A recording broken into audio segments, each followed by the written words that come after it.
ఎన్టీఆర్ భరోసా pension ఉంది. దానికి ఈ నెల పెన్షన్ పంపిణీలో పెన్షన్ అధికారి మీ దగ్గర డబ్బులు వసూలు చేశాడా, అదేవిధంగా ఈ నెల పెన్షన్ మీ ఇంటి వద్దనే పంపిణీ జరిగిందా, పెన్షన్ అందించిన అధికారి ప్రవర్తన ఎలా ఉంది అనే ప్రశ్నలు అడిగినప్పుడు గత 3 నెలల 4 నెలల కాలంలో చాలా ఇంప్రూవ్మెంట్ ఉందని చెప్పేసి నేను మనవి చేస్తాను. ఎప్పుడైనా సరే ఈ ఇంటి వద్దనే ఇచ్చారా అనే దానికి 87.8% ఇంటి వద్దనే ఇచ్చారు.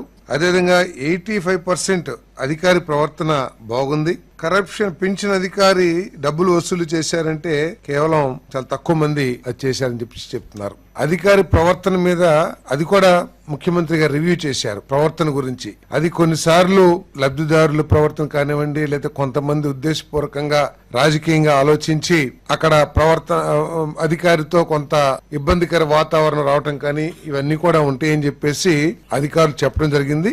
ఏదేమైనా కూడా లబ్ధిదారుల ప్రవర్తన ఏ విధంగా ఉన్నా వారిని పాసిఫై చేసి వారిని సంతృప్తి పరచడం మన అధికారుల బాధ్యత. దీన్ని ఇంకా ఇంప్రూవ్ చేయండి అని చెప్పేసి మరి ముఖ్యమంత్రి గారు చెప్పడం జరిగిందని చెప్పేసి మనం చేస్తాం.